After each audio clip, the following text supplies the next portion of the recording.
यूं ही नहीं मैं बन जाता हूं। कुदरत के कोने कोने से खूबियां खोज लाता हूं। गुणवत्ता की गहराइयों का गोताखोर हूं मैं। यूं ही नहीं मैं रजनीगंधा बन जाता हूं। शाम के 5 बजने वाले हैं। वक्त राष्ट्रवाद का है, लेकिन आज चूंकि राष्ट्र के सबसे बड़े चुनाव के नतीजों की बातचीत है, तो फिलहाल की टैली क्या है वो विद्या हमने टेलीविजन स्क्रीन पर रखी हुई है। जी नमस्कार, आपके साथ मैं हूं विद्यानाथ झा। लोकसभा चुनाव के अब तक के रुझान जो आए हैं उससे बीजेपी गठबंधन यानी कि एनडीए सरकार बनाता हुआ दिखाई दे रहा है, लेकिन अकेले बीजेपी बहुमत के आंकड़े से दूर है। बीजेपी को सबसे बड़ा झटका अगर लगा है कहीं तो वो लगा है यूपी में। राकेश, निश्चित तौर पर यूपी देश का सबसे बड़ा सूबा जिसने 2014-2019 में बीजेपी को दिल्ली का रास्ता दिखाया, लेकिन फिलहाल वो चीजें पलट गई हैं इस बार के चुनाव में। 2024 के चुनाव में जो अभी तक रुझान हम तक सामने आ रहे हैं, करीब आधी सीट लाने में ही बीजेपी सफल होती दिखाई दे रही है, जबकि अखिलेश यादव की समाजवादी पार्टी ने जबरदस्त वापसी की है। इसी तरह बंगाल, महाराष्ट्र और राजस्थान में भी बीजेपी को झटका लगा। यानी कि वो हिंदी बेल्ट जहां पर बीजेपी ने 2014 और 2019 में शानदार परफॉर्मेंस की बदौलत जबरदस्त और जानदार सरकार बनाई थी, वहां बीजेपी को झटका लगा है। दूसरी तरफ कांग्रेस अकेले 100 सीट लाने में सफल दिखाई दे रही है। सबसे पहले आपको बताते हैं कि अब तक के रुझानों में जो नतीजे आए हैं उसके मायने क्या हैं। यानी जो बड़ी बातें हैं अभी तक के रुझानों से, उनके मायने क्या है वो आप समझिए। एनडीए को बहुमत मिलता दिखाई दे रहा है, लेकिन अकेले बीजेपी बहुमत से दूर है। इसका मायना यह है कि फैसले लेने के लिए सहयोगियों का दबाव बढ़ेगा, यानी साथ लेकर चलना पड़ेगा। पहली बार नरेंद्र मोदी को कोalition की गवर्नमेंट उनके हिसाब से, क्योंकि सबको साथ लेकर कैसे चलना है देखना पड़ेगा, क्योंकि 14-19 दोनों में बीजेपी की अकेले मेजॉरिटी थी। जी हां, यूपी, राजस्थान, महाराष्ट्र में बीजेपी को बड़ा नुकसान, और इसके मायने क्या है ये आपको बताते हैं। राम मंदिर और हिंदुत्व कार्ड का असर नहीं दिखाई दे रहा है। यूपी में अखिलेश को बम्पर सीट मिली है, लेकिन अखिलेश यादव को जो बम्पर सीटें मिली है उसके मायने क्या हैं? अखिलेश का पीडीए फॉर्मूला क्या काम कर गया है? निश्चित तौर पर, क्योंकि बार बार इसके नारे दिए गए थे। बंगाल में ममता का किला बरकरार, बीजेपी को जो पिछली बार 19 सीटें मिली थी उतनी भी नहीं इस बार दिख रही हैं। तो क्या इसका मायना यह है कि सीएए का दांव बीजेपी को उल्टा पड़ गया, क्योंकि बार बार ममता बनर्जी ने अपनी रैलियों से सीएए का जिक्र किया है। इसके साथ ही एक और बड़ी बात है कि 200 के पार इंडी गठबंधन की सीटें जाती हुई दिख रही हैं। फिलहाल आपकी टैली पर, स्क्रीन पर 232 है, यानी ये नतीजे मायने ये हैं कि विपक्ष के लिए आगे की राजनीति में संजीवनी का काम करेंगे। जी, 2019 के मुकाबले कांग्रेस की सीट दोगुनी हो गई। जी, 100 के करीब है इस वक्त। अगर आप देखें रुझान में तो कांग्रेस 100 के करीब है। अब इसके मायने क्या है ये आपको जरा बता देते हैं। राहुल के नेतृत्व को बल मिलेगा। अभी तक राहुल गांधी के नेतृत्व पर जो सवाल उठाए जा रहे थे, कहा यह जा रहा था कि बार बार राहुल गांधी को लॉन्च करने की जरूरत पड़ रही है, तो उन्होंने जो न्याय यात्रा निकाली, देश भ्रमण किया, उसको बल मिलेगा और राहुल गांधी हो सकता है आने वाले दिनों में इस तरह की और यात्राएं करें। कार्यकर्ताओं में इससे नई जान आएगी, उन्हें नई ताकत महसूस होगी। तो चलिए, ये बात हुई अभी तक के रुझानों के हिसाब से जो बड़ी बातें उसके मायने क्या हो सकते हैं। हालांकि अभी भी आखिरी नतीजों का इंतजार है, देर रात तक वो सामने आ जाएंगे। लेकिन सवाल यह है कि देश के सबसे बड़े सूबे यूपी, जहां पर 80 सीटें आती हैं, वहां पर बीजेपी पिछड़ती दिखाई दे रही है, 14-19 के प्रदर्शन को दोहरा नहीं पा रही है। तो इसका मतलब क्या है, ये ऐसा हाल क्यों हुआ? तो पहली बड़ी बात है विद्या, मुझे लगता है कि शायद विपक्ष का आरक्षण वाला कार्ड चल गया, जातियों को बेहतर तरीके से साधा है। बार बार आरक्षण की बातें अलग अलग चुनावी रैलियों में मंचों से की गई। जी बिल्कुल, रोजगार के मुद्दे पर भी विपक्ष ने इस बार जोरदार हमला सरकार पर बोला, और उस मायने में भी अगर देखें तो शायद लोगों का समर्थन विपक्ष को मिला है। अग्निवीर, पेपर लीक से युवाओं में गुस्सा, दलित वोट पूरी तरीके से विपक्ष के हिस्से में चला गया, उम्मीदवारों के चयन में बीजेपी ने गलती की।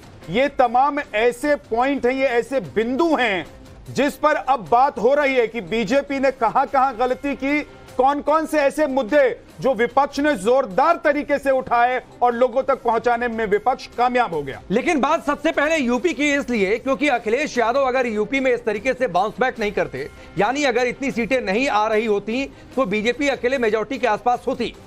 तो सवाल ये उठता है कि अखिलेश ने यूपी को साथ कैसे लिया?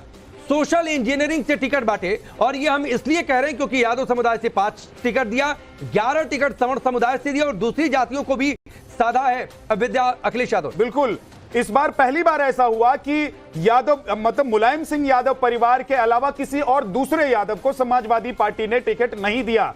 बाकी जाति के लोगों को मैदान में उतारा, उम्मीदवारों को मैदान में उतारा और शायद उसका भी असर पड़ा है। मुस्लिम समुदाय से 4 टिकट दिए गए, जबकि एमओआई समीकरण के सहारे समाजवादी पार्टी उत्तर प्रदेश में जीतती रही है, सत्ता में आती रही है। ओबीसी जातियों से 27 उम्मीदवारों को टिकट दिया गया और पीडीए का नया असर काम कर गया, जो नारा दिया गया था। बिल्कुल अलग अलग चुनावी रैलियों में मंचों से। लेकिन इस बीच एक बड़ी खबर आ रही है और बड़ी खबर यह है कि नीतीश कुमार और सम्राट चौधरी की बैठक खत्म हो गई है। सम्राट चौधरी अपने थोड़ी देर पहले पहुंचे हुए थे नीतीश कुमार के आवास पर उनसे मुलाकात करने के लिए। सम्राट चौधरी ने पीएम का संदेश नीतीश कुमार को दिया है और नीतीश कुमार पर इसलिए नजरें हैं क्योंकि अभी सहयोगियों की जरूरत पड़ने वाली है बीजेपी को। हालांकि एनडीए बहुमत के पार है, लेकिन साथियों को एकजुट रखना, क्योंकि इंडी गठबंधन लगातार नीतीश कुमार तक, चंद्रबाबू नायडू तक, इन तक अप्रोच कर रहा है कि उनको किस तरीके से साथ लिया जाए। नीतीश कुमार पर डोरे डाले जा रहे हैं इंडिया गठबंधन के द्वारा, और ऐसी भी खबर आई बीच में कि नीतीश कुमार को डिप्टी प्राइम मिनिस्टर का पद दिया जा सकता है। ये ऑफर इंडिया गठबंधन की तरफ से किया गया है। कल एनडीए की बैठक को लेकर भी संदेश दिया गया है। अब आपको सीधे लेकर चलते हैं हमारे जो मेहमान हैं उनके पास। शाजिया इल्मी बीजेपी की प्रवक्ता हमारे साथ जुड़ गई हैं। हमारे साथ अवनिजेश अवस्थी हैं, political analyst. Sujata Pandey political analyst हमारे साथ हैं। इसके अलावा धर्मेंद्र यादव जी हैं समाजवादी पार्टी से। लोकेश जिंदल हमारे साथ हैं, पॉलिटिकल एनालिस्ट। शाजिया इल्मी, क्या उत्तर प्रदेश जैसे बड़े स्टेट में जहां पर 80 की 80 सीटें जीतने का दावा बीजेपी कर रही थी, जहां पर राम मंदिर की लहर की बात हो रही थी, वहां पर बीजेपी की रणनीति फेल हो गई और अखिलेश यादव का जो सोशल मैकेनिज्म है वो काम कर गया? देखिए, ये तो मैं बिल्कुल नहीं कहूंगी कि बीजेपी की रणनीति फेल हो गई, और मुझे लगता है कि बहुत जल्दबाजी होगी किसी भी तरह से इसकी समीक्षा करना कि कहां पे कुछ कमी रही। ये मैं जरूर कहूंगी कि जो हमने उम्मीद की थी, जो हमारा अनुमान था, उससे उसको लेकर यूपी में जो जिस तरह के नतीजे आए हैं, जाहिर सी बात है उससे मायूसी जरूर होती है। लेकिन इस बात की जरूर मुझे खुशी है कि एक बार फिर से हमारी सरकार बन रही है। हाँ, जो बहुमत हम एक्सपेक्ट कर रहे थे, जिसका तवक्को कर रहे थे, वो जाहिर है कम हुआ है। और हम जो देख रहे हैं कि यूपी में जो है, बिना लाग लपेट के मैं बात रखूंगी कि वाकई में ये चिंता का सबब है, फिक्र करने की जरूरत है और बहुत ही इस पर आत्ममंथन करना होगा कि यूपी में एक बहुत बड़ा एक झटका है, कमी है जरूर, और राजस्थान में भी हमारी सीटें कम आई हैं। और लेकिन इसके बाद में इसके बावजूद मैं ये कहूंगी कि ऐसे बहुत सारे और प्रदेश हैं, चाहे आप देखेंगे कर्नाटक, उड़ीसा, अगर आप देखेंगे, आप केरल या तमिलनाडु में हमारा वोट, इसमें कोई दो राय नहीं है शाजिया जी, इसमें कोई दो राय नहीं है कि उन राज्यों में जहां पर एक्सपेक्टेशन लोगों को इतनी नहीं थी, हो सकता है बीजेपी को हो, वहां पर बीजेपी ने अच्छा परफॉर्म किया है। लेकिन वहां जहां से 14 और 19 में बड़ी मेजॉरिटी के बल पर सरकार आप लोगों ने बनाई थी, जिन राज्यों को कहा जाता था कि अगर ये राज्य इंटैक्ट बीजेपी के साथ रह रहे हैं तो फिर बीजेपी को देश में हराना या सत्ता से दूर करना मुश्किल होगा, उन राज्यों में आप पिछड़ गए हैं, झटका लगता हुआ दिखाई दे रहा है। हालांकि अभी थोड़ा सा इंतजार और है। लेकिन लोकेश जिंदल, आप कैसे देख रहे हैं अभी तक के जो रुझान है? मैं अपनी बात खत्म, देखिए, इससे पहले मैं कुछ भी कहूं, अपनी बात खत्म, मैं एक बात कहना चाहूंगा। मैं वापस आऊंगा आपके पास। हाँ, कि लोकेश, इस चुनाव ने राहुल गांधी के नेतृत्व को और इनकी क्षमता को स्थापित कर दिया है। राहुल गांधी जी, जिन्होंने भारत जोड़ो यात्रा की, न्याय यात्रा की, और एक ऑल्टरनेट जिस तरह से स्थापित किया, उससे एक नई दिशा मिली, कांग्रेस उभर कर आई और उसका परिणाम पूरे देश के सामने है। यह एक तरह का इतिहास रच दिया है राहुल गांधी जी ने। और वर्तमान में जो स्थिति है वो कुछ ऐसी है कि अगर मैं जेडीयू की बात करता हूं, टीडीपी की बात करता हूं, ये सभी कांग्रेस के साथ ज्यादा कंफर्टेबल होंगे एक कोएलिशन बनाने में। नहीं लोकेश भाई, आगे कांग्रेस के साथ ज्यादा कंफर्टेबल होंगे, लेकिन कांग्रेस का भी एक अपना इतिहास है कि इतने सारे लोगों को एक साथ लेकर चले, किसी और को पीएम बना दिया, वो सरकार कितनी देर तक चलती है, टिकती है, वो एक अलग बात है। कांग्रेस का इतिहास है कि उसने coalition politics successfully carry out की है। नहीं सर, तो अकेले अपने दम पर बहुमत नहीं मिलेगा तो कोalition तो करना ही पड़ेगा ना, चाहे आप हो चाहे भारतीय जनता पार्टी हो, उनको भी अकेले बहुमत नहीं मिल रहा है तो मजबूरी है सबको साथ लेकर चलना। आपको भी अकेले बहुमत नहीं मिलेगा तो मजबूरी है सबको साथ लेकर चलना। और आपकी तो सीटें अभी भी बीजेपी के आधी से भी कम है। देखिए हम ठीक है, पिछली बार की तुलना में बहुत ज्यादा है। राहुल गांधी को आप लोग क्रेडिट दे रहे हैं, देना भी चाहिए, वो बनता भी है, लेकिन अभी भी बीजेपी से आधे से भी बहुत कम है। सुनिए एक चीज और है, लोकेश भाई, लोकेश जिंदल को क्लियर मेजॉरिटी नहीं मिली। क्या कांग्रेस की खुशी या इंडी गठबंधन की खुशी इसी बात में है कि कम से कम हम बीजेपी को अभी तक जो रुझान आ रहे हैं उसमें मेजॉरिटी तक नहीं पहुंचते हुए देख रहे हैं? क्या सिर्फ इस बात से आप खुश हैं? देखिए मेजॉरिटी तो बहुत दूर है, बीजेपी की केवल 240 सीटें हैं, तो मेजॉरिटी के अंक से तो बहुत दूर है बीजेपी। तो ऐसा तो है नहीं कि भाई 1 या 2 सीटों से या फिर कोई साथ में गठबंधन के पार्टनर से 300 क्रॉस या 325 की सीट तक पहुंच रही होगी। नहीं, मैं आपकी खुशी पूछ रहा हूं कि आज आप खुश हैं इस वजह से कि बीजेपी को आपने पहले रोक लिया, नीचे रोक लिया, या दुखी हैं इस वजह से कि आप लोगों ने सोचा था 295 क्रॉस कर जाएंगे, वो नहीं हो पाया? हमने संविधान बचाया, लोकतंत्र बचाया, और वो सभी जो भारत का मूल ढांचा है उन सबको हम बचाने में सक्षम रहे। ठीक है, को एक साथ इकट्ठा किया। मैं एक बार धर्मेंद्र जी का रुख करता, फिर मैं अविनाश जी का रुख करूंगा। लोकेश भाई, एक बड़ी आपकी अच्छी बात है, एक बड़ी आपकी अच्छी बात है, जो आपको सफलता मिली उसकी आपको बधाई हो, जितनी सीटें पर आप बढ़ रहे हैं।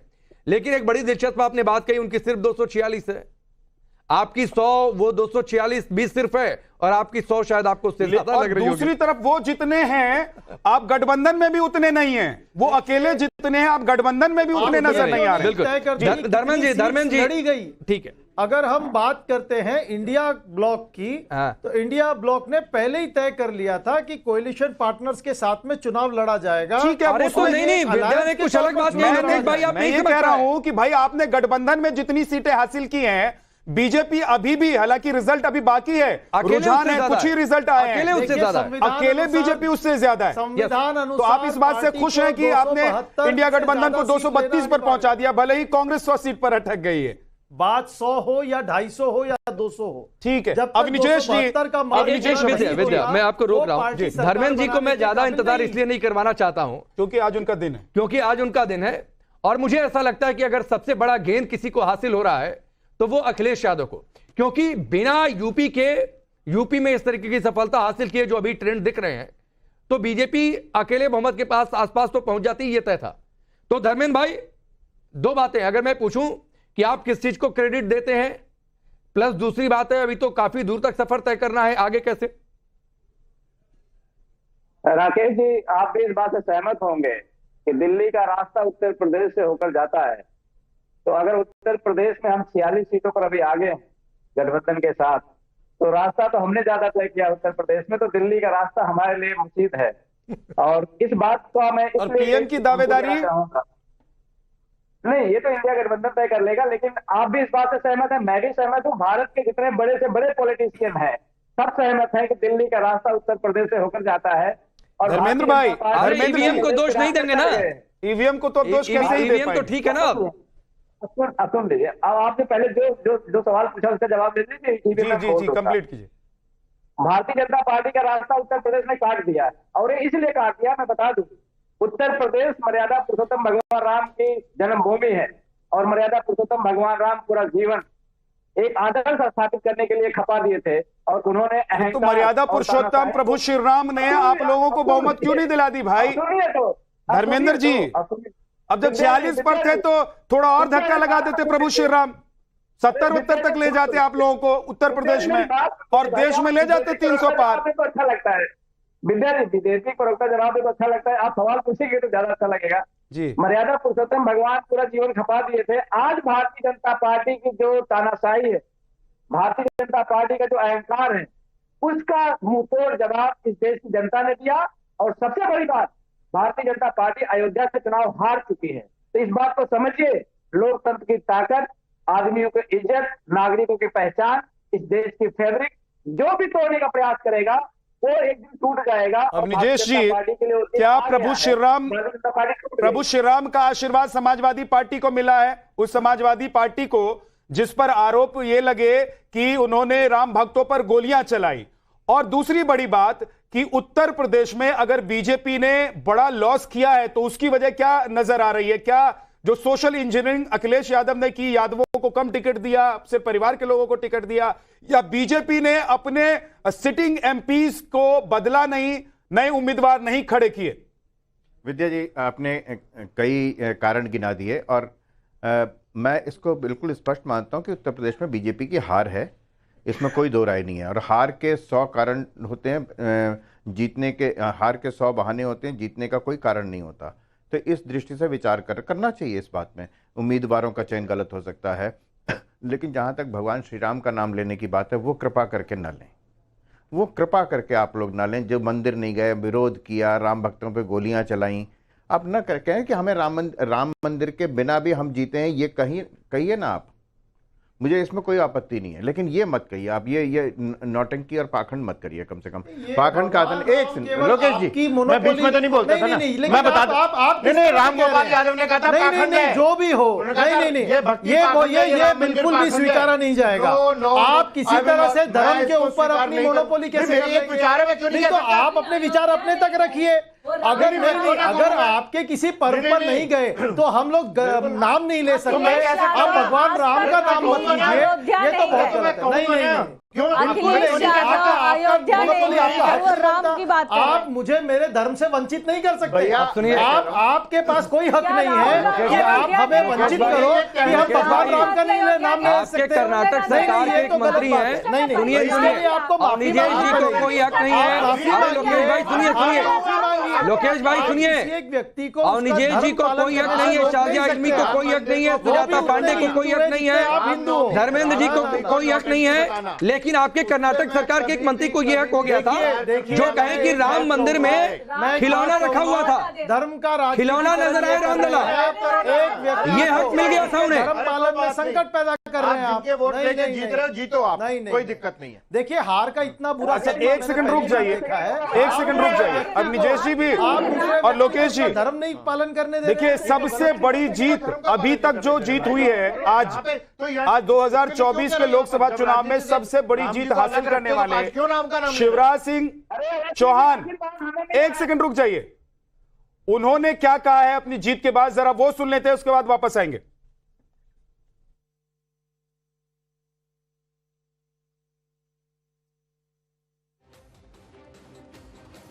हमारे साथ बातचीत करने के लिए है प्रचंड जीत दर्ज करके भोपाल आए पूर्व मुख्यमंत्री शिवराज सिंह चौहान जी। 8 लाख से ज्यादा मतों से जीत दर्ज की है और बहुत बहुत शुभकामनाएं शिवराज जी आपको।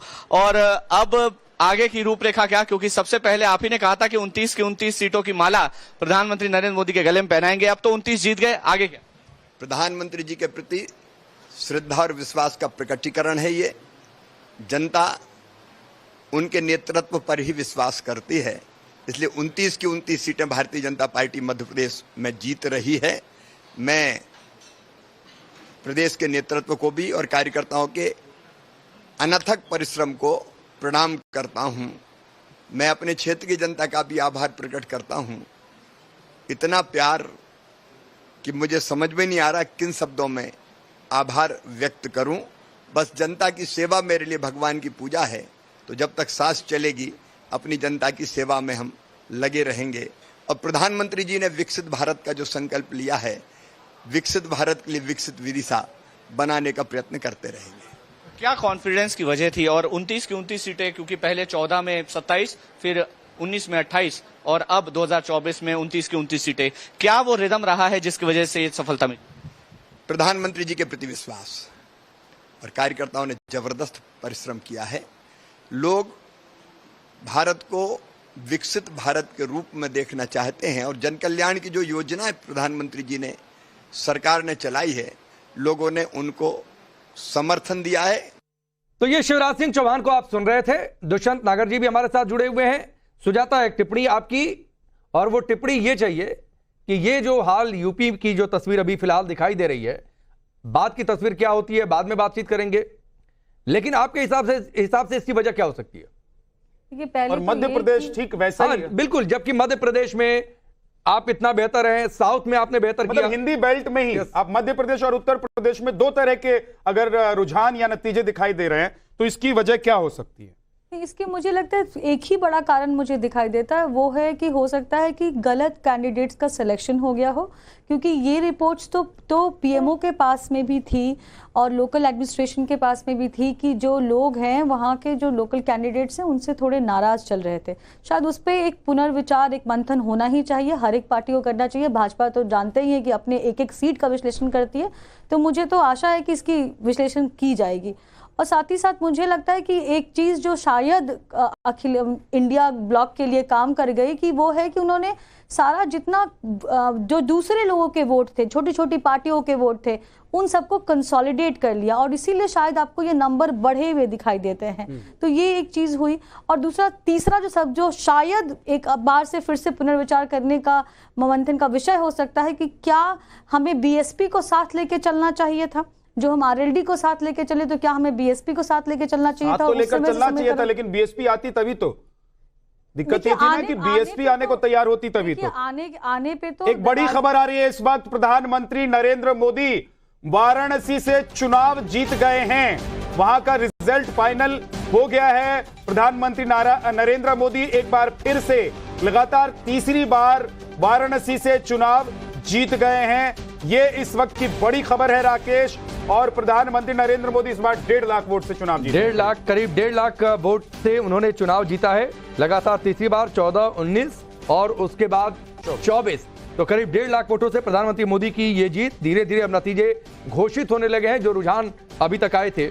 दुष्यंत नगर जी, एक सवाल आपसे भी।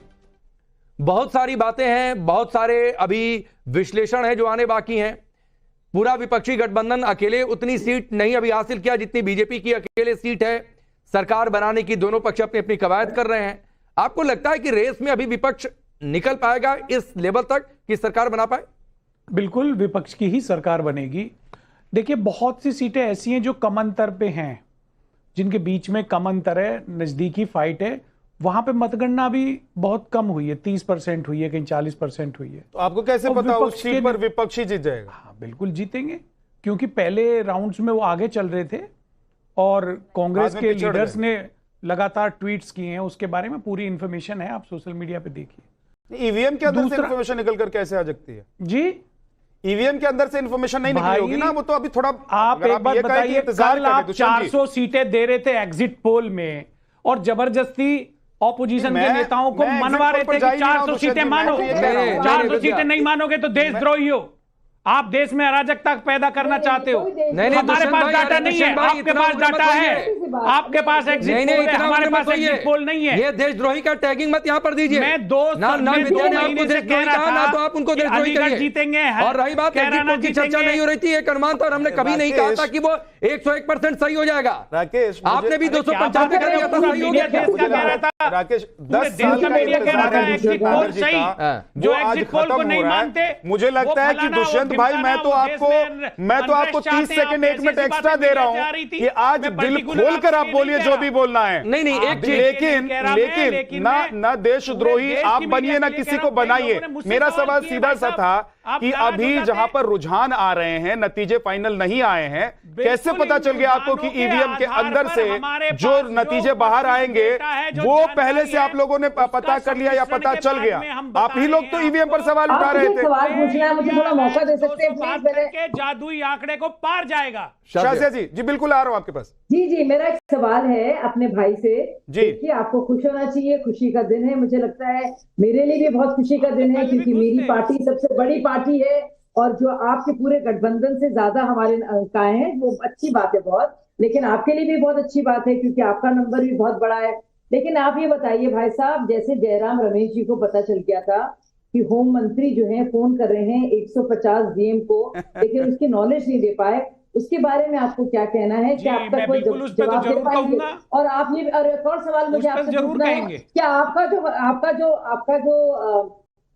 आक्षेप आप लगा रहे थे इलेक्शन कमीशन पर, जो आपको बिल्कुल भरोसे का अभाव दिखा रहे थे आप, क्या आपका भरोसा थोड़ा बड़ा है ईसी के? बिल्कुल भरोसा नहीं है। संदर्भ में जिस तरीके से स्लो मतगणना हो रही है, ये क्यों हो रही है, इसके बारे में अभी अभिषेक मनु सिंघवी जी मिलके आए हैं कोई सही जवाब नहीं मिला है। अभी भी लगे और हुए हैं दूसरा आप, आप कह रहे हैं मतलब अभी 150 भी। कलेक्टर्स को फोन तो किया यानी गया, कि उसकी जो सूची आपको दे अच्छी दीजिए। सीटें आ रही हैं, चुनाव आपको आयोग लगता को है वो सूची भाजपा करवा रही है। दी, केंद्र अरे सरकार को भाई, जो सूची अच्छी दी खासी कि सीटें किन आपको किन भी लोगों को सही से आ रही इलेक्टोरल है, बॉन्ड में उसके पैसा लिए भी आप क्यों दिया भाजपा गया, को उसकी कह रहे हैं, जांच करा बहुत दीजिए। वो शुक्रिया। जांच करा दी अरे आपने। बहुत शुक्रिया। अरे भाई, अगर आपकी चंडीगढ़ के सीटें बारे बढ़ में, रही हैं हमारे चंडीगढ़ वजह के से, विषय तो में जो आपको तो घटना शुक्रिया घटित कहना हुई, चाहिए। ऑन कैमरा तो बहुत घटना घटित शुक्रिया हुई, आपको कहना चाहिए भाई साहब। सरकार से आपको कहा, लग रहा है कि अगर इलेक्शन हमारे कमीशन कहने से कहा, हमारे परिणाम कहने सुप्रीम से कोर्ट से आया, बाकायदा आपकी आप लोगों ने सीटें कोई बढ़ने लगी कार्रवाई हैं। नहीं की। तो हमारी अच्छा, तो रुकिए। सुनिए, भारत के लोकतंत्र में चंडीगढ़ के शाजिया दुष्यंत भाई सुनिए ना, एक छोटा सा सवाल। चंडीगढ़ की जो घटना हुई थी, दुष्यंत वो जी, इसमें दुष्यंत ईवीएम जी, मशीन नहीं चलिए हुई ये थी। आपसी वो अभी बोनस दोनों डालेगा। पार्टियां, सारी आपको पार्टियां क्या कहेंगी कि है? आखिरी नतीजे आने दीजिए, तो फाइनल वाली चर्चा तो आखिरी नतीजे आने के बाद कर लेंगे। लेकिन एक जो टैली स्क्रीन पर है, दुष्यंत जी, पूरा मल्लिकार्जुन खड़गे ने कहा, सब लोग कह रहे थे, राहुल गांधी आकर कहे कि सिद्धू मूसेवाला का गाना सुना है क्या 295, ये कहीं बीजेपी के हिस्से एनडीए वाला तो नहीं था। देखिए उनका 295 दिख रहा है टैली में। आपके न्यूज चैनल पे चल रही है 295, इलेक्शन कमीशन पे देखेंगे 284 है, उधर 244 नहीं, ठीक है। इलेक्शन कमीशन की जो वेबसाइट है वो थोड़ी देर से अपडेट होती है, पहले मैंने देखा। और ये जो हमारा सोर्स है, बदल रहे हैं, जब तक अंतिम परिणाम नहीं आ जाता इंतजार तो उसी का है। और बीजेपी भी कह रही है कि अंतिम परिणाम आ जाने दीजिए, इंतजार उसी का है। तब तक कैसे बात करें? ठीक है, ठीक है। तो आपका धर्मेंद्र यादव कुछ कहना चाहते हैं, मुझे लग रहा है। दुष्यंत जी एक मिनट, धर्मेंद्र यादव कुछ कहना चाहते हैं। धर्मेंद्र जी बोलिए। विद्या जी, उत्तर प्रदेश में इंडिया गठबंधन 43 सीटों पर आगे है। 7 ऐसी सीटें हैं जो 5000 से कम मार्जिन पे है, और 2 सीटें तो ऐसी हैं, एक आंवला की सीट है और एक सलेमपुर की सीट है। आंवला की सीट 300 मतों से हम लोग पीछे हैं, और सलेमपुर के 700 मतों से पीछे हैं। तो 2 सीटें ऐसी हैं जिसमें हम 300-700 से पीछे हैं। तो ये जो हमारा अरे तो धर्मेंद्र भाई, अरे सुनिए नहीं, जो 7 सीट गिना रहे हैं, तो ये 300 का जो अंतर है, 500 का अंतर है, सोचिए अगर सारी 7 उधर चली गई तो क्या होगा?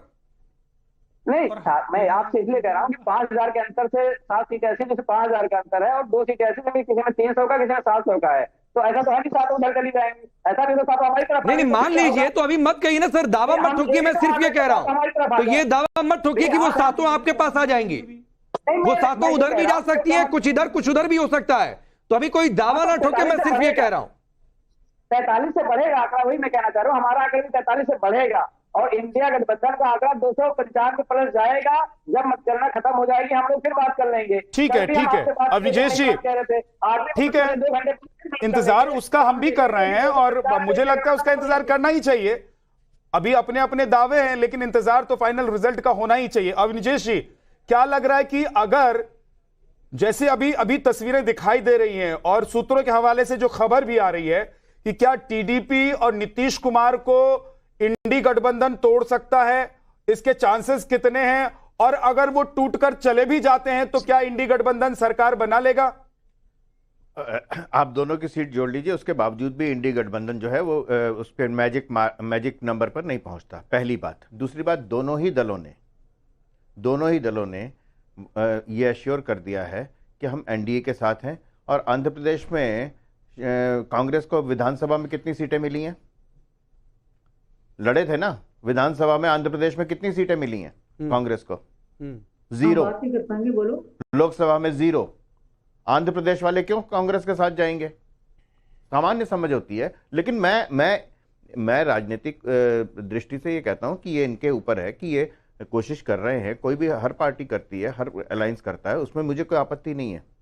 लेकिन जब बढ़ चढ़ करके कोई बिना किसी आधार के बात करता है, तब दिक्कत होती है। करेंगे उसमें, मुझे ये नहीं लगता। जयराम रमेश ने बात की है, हो सकता है मल्लिकार्जुन खड़गे ने भी दोनों से बातचीत की हो, कोई बीच शरद पवार भी एक्टिव हुए हैं, ऐसा सुना है। लेकिन अल्टीमेटली क्या होगा ये शायद कल तक मालूम चलेगा, उसके पहले मालूम नहीं चल सकता। अवनीश जी, लेकिन एक चीज जरा, एक और सवाल है अवनीश जी, मैं जरा जोड़ देता हूं। अवनीश जी और शाजिया भी बोलना चाहती हैं कि अगर उड़ीसा में बीजेपी अच्छा परफॉर्म कर रही है, साउथ में बीजेपी अच्छा परफॉर्म कर रही है, उसी मध्य प्रदेश में जहां पर 14 और 19 में बीजेपी ने अच्छा परफॉर्मेंस दिखाया था, वहां पर भी अच्छी परफॉर्मेंस रही। क्या वजह है कि राजस्थान और उत्तर प्रदेश और राजस्थान बीजेपी के हाथ से निकलता हुआ दिखाई दिया? मैंने कहा आपको कि वहां पे जो संगठनात्मक कुछ परिवर्तन हुए उत्तर प्रदेश में, वो एक बहुत बड़ा कारण है। उम्मीदवारों का चयन सुजाता जी भी कह रही थी, वो एक बहुत बड़ा कारण है। और तीसरा एक बात है कि इसमें जहां तक मुझे लगता है, आप कोई भी व्यक्ति हो, और मैं बिना किसी इफ एंड बट के और बिना किसी पूर्वग्रह के कह रहा हूं कि वहां की सरकार के प्रति एक सामान्यतः जो रोष और क्रोध दिखाई देता है वो आपको जनता में नहीं दिखाई देगा। इसका मतलब यह है कि जो सामान्यतः जो वहां का स्थानीय उम्मीदवार था उसके प्रति जो जनता की नाराजगी थी वो इन नतीजों में दिखाई देती है, और इस बात को स्वीकार लेना चाहिए। इस बात को स्वीकारने में भी कोई दिक्कत नहीं है। ठीक जी, विद्या जी 10 सेकंड। शाजिया कुछ कहना चाहती हैं जी? विद्या जी 10 सेकंड। ये अगर हम अगर करने का कोई इसमें देखिए, जिसको जो मिला है और ये जनता का जो आदेश है सर आंखों पर है, और मुझे लगता है इसको मानना चाहिए और समीक्षा भी करना चाहिए कहाँ से भूल चूक हुई है। लेकिन बहुत ही साफ है, तस्वीर बहुत साफ है।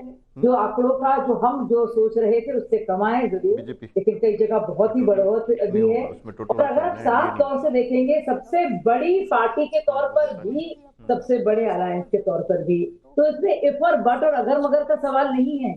लेकिन शाजिया जी 400 का जो नारा था, शाजिया जी 400 का जो नारा था, कहीं ऐसा तो नहीं हुआ कि वो लोगों पर उल्टा असर कर गया? जो आपके वोटर थे उन्होंने सोचा कि भाई बीजेपी तो जीत ही रही है, मोदी के 400 पार तो आ ही रहे हैं, तो फिर वो घर में रह गए, वोट डालने के लिए नहीं गए, सुस्त पड़ गए, वो घूमने के लिए चले गए चुनाव के दिन, और दूसरी तरफ भर भर के वोट पड़े। नहीं, आपकी बातें बिल्कुल वाजिब है, और देखिए इस पर समीक्षा करनी होगी, क्या ऐसी वजह रही, क्या शादिया एक बड़ी खबर आ रही है अमेठी से, आपके लिए तो अच्छी खबर नहीं है। स्मृति ईरानी हार गई हैं। पिछली बार राहुल गांधी की उन्होंने मात दी थी। राहुल गांधी इस बार यूपी से चुनाव उन्होंने लड़ा, लेकिन अमेठी से नहीं बल्कि रायबरेली पहुंच गए थे। तब ये सवाल बीजेपी की ओर से उठाया गया था कि राहुल गांधी वहां से डर कर चले गए, लेकिन फिलहाल जब नतीजे आए तो स्मृति ईरानी के विपक्ष में गए हैं नतीजे। करीब 1.5 लाख से अधिक अंतर से स्मृति ईरानी वहां से चुनाव हार गई हैं। इस बीच बिहार में चिराग पासवान की परफॉर्मेंस काफी अच्छी है। चिराग पासवान ने क्या कुछ कहा है वो भी सुन लीजिए। 100% स्ट्राइक रेट रहा चिराग जी, पहले तो मुबारकबाद हो। Thank you so much. क्या कहेंगे, एकजुट हैं आप लोग, एनडीए पूरी तरह से मजबूती से एक साथ हम लोगों ने चुनाव लड़ा है, एक साथ सरकार बनाने जा रहे हैं और 5 साल मजबूती से सरकार चलाएंगे। तो ये जो बातें चल रही है नीतीश कुमार को लेकर कि उनको कॉल किया जा रहा है एनडीए गठबंधन की तरफ से, इन चीजों का कितना महत्व होता है? भाई कुछ नहीं है, विपक्ष अपने दिल को बहलाने के लिए इस तरीके के शगुफे छोड़ता रहता है। मेरे मुख्यमंत्री की एक अहम भूमिका रही इस गठबंधन के प्रदर्शन में, और मजबूती से वो गठबंधन के साथ सरकार बनाने में और सरकार चलाने में उनकी अहम भूमिका रही। क्या मानते हैं कि इस बार जो सरकार बनेगी तो चिराग पासवान मंत्री रहेंगे सरकार? मेरे प्रधानमंत्री जी तीसरी बार शपथ लेने जा रहे हैं, मेरे लिए सबसे खुशी और उत्साह की यही बात है। एकजुट है एनडीए पूरी मजबूती से। शाजिया एक चीज है, आपके जितने एलाइज हैं उनका स्ट्राइक रेट बड़ा शानदार है, भले आप लोगों का स्ट्राइक रेट थोड़ा सा डाउन हुआ। एक अंतर आएगा 14 और 19 के बाद, सरकार जो आप दावा कर रही हैं कि बन ही जाएगी, कि इस बार आपको साथ लेकर ज्यादा चलने का दबाव रहेगा। 14-19 में बीजेपी की अकेले मेजॉरिटी थी। अच्छा, अगर आप देखेंगे पिछले 4 दशकों में जब जब गठबंधन सरकारें बनी हैं, और आप देखिएगा कोलिशन के धर्म को और कौन बेहतर निभाता है। आप देखिए, चाहे हमारे अलायंसेस में भी अगर आप देखेंगे हमारी हिस्ट्री को, चाहे वो शिवसेना के साथ सबसे पुराना रहा हो या अकाली दल के साथ रहा हो, आप देखिए हमेशा वफादारी भाजपा की तरफ से रही है। और तो मुझे लगता नहीं है कोई भी तरह की इसमें भी दुश्वारी है। और अगर किसी तरह की भी मुझे लगता है मिलकर सरकार भी बनानी पड़े तो बनी गई। और वैसे भी भाजपा के बहुत अच्छे आंकड़े हैं, भाजपा का बहुत शानदार नंबर है, सबसे बड़ी पार्टी है। और यही नहीं, पूरे की पूरा जो इंडिया अलायंस है उससे ज्यादा अंक सिर्फ भाजपा के हैं। नहीं, अंक तो है, लेकिन जो लोकेश भाई कह रहे हैं या फिर जो कोशिशें शुरू हुई हैं नीतीश कुमार पर, चंद्रबाबू नायडू पर, खबर तो ये भी आ गई कि चिराग पासवान पर भी, हालांकि सबने खारिज भी किया है, डोरे डालने की कोशिश हो रही। तो इंटैक्ट कैसे रखा जाए? आप लोगों की ओर से क्या कोशिश हो रही है, कहीं छिटक न जाए? नहीं, मुझे लगता नहीं किसी कोशिश की जरूरत है। तस्वीर बिल्कुल साफ है, बहुत ही स्पष्ट है, जो कुछ है सबके सामने है। और मुझे लगता है कि जिस आधार पर जिसके साथ हम लोग लड़े हैं वो हम लोग मिलकर उसी को साथ निभाएंगे, और हम सब साथ ठीक है। शाजिया, कुछ अपडेट्स आ रहे हैं, जरा वो बता देते हैं अपने दर्शकों को। यूनियन मिनिस्टर और बीजेपी के नेता अर्जुन राम मेघवाल चुनाव जीत गए हैं राजस्थान के बीकानेर से, और ऐसा माना जा रहा था कि वहां पर लगभग बीजेपी के पक्ष में माहौल है और वो दिखाई भी दे रहा है। और इसके अलावा कालीचरण मुंडा कांग्रेस से अभी लीड कर रहे हैं कुंती से, और 1 लाख प्लस वोट से वो लीड कर रहे हैं। ये अभी जो अपडेट्स और जानकारियां आ रही हैं, वीरेंद्र सिंह समाजवादी पार्टी के चंदौली से लीड कर रहे हैं। इसके अलावा डिंपल यादव भी आगे चल रही हैं, लीड कर रही हैं। तो ये तमाम ऐसी सीटें हैं जहां पर इस वक्त लगातार वोटों की गिनती चल रही है और कहीं बीजेपी तो कहीं इंडिया गठबंधन लीडिंग। लेकिन एक और बड़ी खबर है कि समाजवादी पार्टी अब 38 सीटों पर आगे चल रही है। ये धर्मेंद्र भाई के लिए अच्छी खबर। और एक और खबर है कि अब से थोड़ी देर बाद राहुल गांधी की प्रेस कॉन्फ्रेंस भी होने वाली है। जैसे प्रेस कॉन्फ्रेंस शुरू होगी उधर का भी हम रुख करेंगे। लेकिन लोकेश भाई, एक दावा ये हो रहा है कि वो छिटक पाएंगे नहीं, वो भी खारिज कर रहे हैं। और छिटक जाएंगे भी तो क्या होगा? नहीं, अब वो कह रहे हैं कि हम छिटकेंगे ही नहीं। बीजेपी कह रही है हम छिटकने देंगे नहीं, फिर आप लोग आगे कैसे बढ़ेंगे? देखिए, जैसे चुनाव हो गए, पहले बोला जाता था कि इंडिया का अलायंस बनेगा नहीं, वो खटाखट बन गया। चुनाव खटाखट हो गए, परिणाम खटाखट आ गया। लेकिन टकाटक सीट नहीं आ पाई। अभी आप देखेंगे किस तरह से इंडिया अलायंस सरकार बना लेगी, खटाखट। कैसे? लेकिन थोड़ा गणित समझाइए। मैंने बताया ना आपको, खटाखट। लोकेश भाई, मैं छोटा सा, अगर आप सोच रहे कि झट मंगनी पट ब्याह हो जाएगा, नहीं, मैं झट मंगनी पट मंगनी नहीं, मैं खटाखट की बात कर रहा हूँ। लोकेश भाई, कैसे जो राहुल गांधी जी का जरा बताइए फटाफट इसी मैजिक से कैसे हम कोएलिशन बनाएंगे और सरकार जो है पूरे 5 साल पूरे करेगी। और अभी वो देखिए उधर धर्मेंद्र यादव उंगली उठाकर बैठे हुए हैं, तुरंत कहेंगे कि अगर झटाझट फटाफट खटाखट सरकार बन रही है तो फटाफट अखिलेश यादव को प्रधानमंत्री का उम्मीदवार घोषित कीजिए। कहीं तो पोस्टर भी लग गया, मैंने सुना। हाँ, पोस्टर भी लग गया। प्रधानमंत्री, उप प्रधानमंत्री, गृह मंत्री, रक्षा मंत्री, कई मंत्रियों का समूह बनाकर सरकार बनती है और प्रत्येक नेतृत्व को उसकी क्षमता अनुसार जो है वो। चलिए, मैं आता हूं लोकेश भाई। ये तस्वीरें आप देखिए, राहुल गांधी और प्रियंका गांधी अब संभवतः प्रेस कॉन्फ्रेंस के लिए निकल चुके हैं और अब से थोड़ी देर बाद कभी भी प्रेस कॉन्फ्रेंस शुरू हो सकती है। जो सीटें बढ़ी हैं, जो अभी तक ट्रेंड सामने आए हैं, क्या कहते हैं राहुल गांधी, आगे उन लोगों की रणनीति क्या है, प्रियंका गांधी क्या कुछ कहती हैं, हाथ जोड़कर अभिवादन करते हुए, खासतौर पर प्रियंका गांधी। ये तस्वीरें देखिए, राहुल गांधी इससे पहले भी एक बार आए थे, तिरंगा लेकर एक आदमी था, उसके पास जाकर गले मिलकर फिर वो अंदर चले गए थे, वो भी तस्वीरें सामने आई थी। और अब ये तस्वीरें काफी बॉडी लैंग्वेज और चेहरे पर खुशी है विद्या। बिल्कुल, और हम ये भी कह सकते हैं कि प्रियंका गांधी की क्रेडिबिलिटी बढ़ेगी क्योंकि अमेठी की जिम्मेदारी उन्होंने अपने कंधे पर उठा ली थी। उन्होंने कहा था कि केएल शर्मा को वहां से वो चुनाव जिताकर ही लौटेंगी और वैसा देखने को भी मिला। स्मृति ईरानी चुनाव हार गई हैं। दूसरी तरफ रायबरेली, जहां पर राहुल गांधी अच्छे खासी मार्जिन से चुनाव जीत रहे हैं, और वहां क्योंकि कहा जा रहा था कि सेंटिमेंट है गांधी परिवार के साथ, तो ये दोनों भाई बहन की जो जोड़ी है ये अपने कार्यकर्ताओं में एक तरीके से जोश फूंकने में अब ज्यादा और कामयाब रहेंगे। यानी कि उत्साह और बढ़ाने, उत्साह जब बढ़ेगा कार्यकर्ताओं का तो आने वाले चुनाव में उसका फायदा कांग्रेस को मिल सकता है। क्योंकि 2 सीटें जिस पर सबकी नजर थी, कम से कम उत्तर प्रदेश की 2 सीटें, रायबरेली और अमेठी, कि वहां पर क्या होगा। एक तरफ राहुल गांधी थे, दूसरी तरफ गांधी परिवार के बेहद करीबी केएल शर्मा चुनावी मैदान में थे और वो भी उस शख्स के सामने खड़े थे जिन्होंने राहुल गांधी को 2019 के चुनाव में हराया था। लेकिन इस बार अमेठी को गांधी परिवार ने अपने करीबी के जरिए अपने खाते में वापस। लेकिन एक और बात है विद्या, एक अरसे बाद कांग्रेस दफ्तर में इस तरीके का जश्न का माहौल है। आपने देखा ढोल नगाड़े वहां पर बज रहे थे। राहुल गांधी, प्रियंका गांधी के चेहरे पर एक लंबे वक्त बाद इतनी खुशी दिख रही है। और ये कांग्रेस दफ्तर के अंदर की तस्वीरें जहां पर पत्रकार तैयार बैठे हुए हैं और राहुल गांधी बोलते क्या कुछ हैं।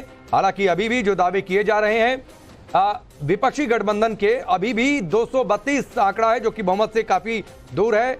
40 जो है 40 अंकों का फासला है। रंजीता हमारे साथ जुड़ी हुई है। रंजीता, एक अरसे बाद कांग्रेस दफ्तर में इस तरीके का माहौल आप देख रही होंगी, एक अलग तरीके की तस्वीर है।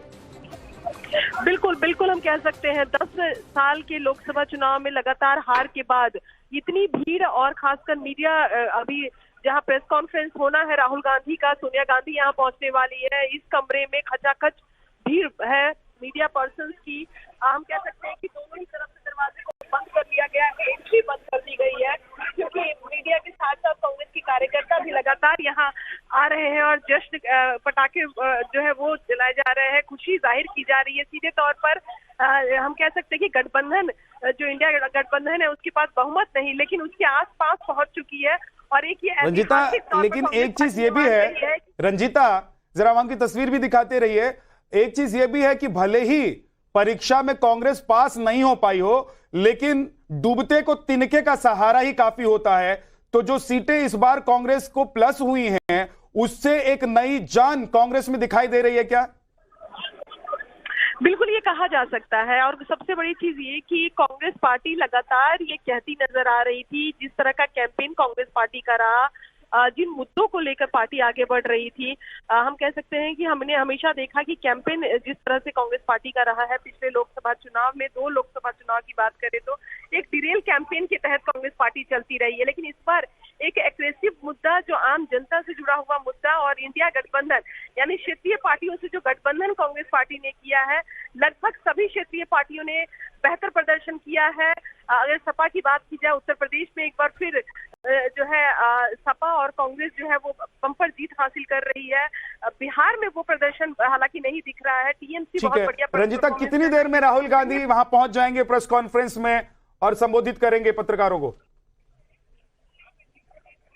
देखिए, राहुल गांधी, सोनिया गांधी और कांग्रेस अध्यक्ष मल्लिकार्जुन खड़गे कांग्रेस मुख्यालय में पहुंच चुके हैं और किसी भी वक्त जो है वो मीडिया जहां ब्रीफिंग होनी है वो शुरू हो जाएगी। जो कांग्रेस के नेता है वो यहाँ इस बात की घोषणा कर रहे हैं कि जो कमरा है उसमें भीड़ काफी ज्यादा है, तो इससे कार्यकर्ता निकले, क्योंकि राहुल गांधी किसी भी वक्त कांग्रेस मुख्यालय में और खासकर जो प्रेस कॉन्फ्रेंस जो एरिया है वहां पर पहुंचेंगे। सोनिया गांधी के आने की जानकारी पहले से नहीं दी गई थी, लेकिन जिस तरह की लोगों का समर्थन कांग्रेस के कार्यकर्ता कांग्रेस मुख्यालय में पहुंचे हुए हैं। ठीक है रंजीता, आपके पास हम लौट कर आएंगे। ये तस्वीर है जैसे राहुल गांधी आते हैं तो क्या बोलते हैं वो सुनवाते हैं। दुष्यंत जी, एक छोटी सी टिप्पणी आपकी। अगर एनडीए जो कि दिख रहा है, अभी ट्रेंड दिख रहा है, जो कि सभी कह रहे हैं सरकार बना लेते हैं और उसकी तैयारियां भी शुरू हो गई हैं, तो ये कसक रह जाएगी कि इतना पास आकर सत्ता तक नहीं पहुंच पाए। नहीं, ऐसा होगा नहीं। लोगों ने बदलाव के लिए वोट किया है। 370 और 400 का दावा करने वालों को लोगों ने रिजेक्ट कर दिया। इंडिया गठबंधन को बड़े आराम से मेजॉरिटी मिलेगी और नई सरकार बनेगी। ठीक है, थोड़ा सा इंतजार करते हैं। मुझे लग रहा है 2-4 घंटे का इंतजार है, सब कुछ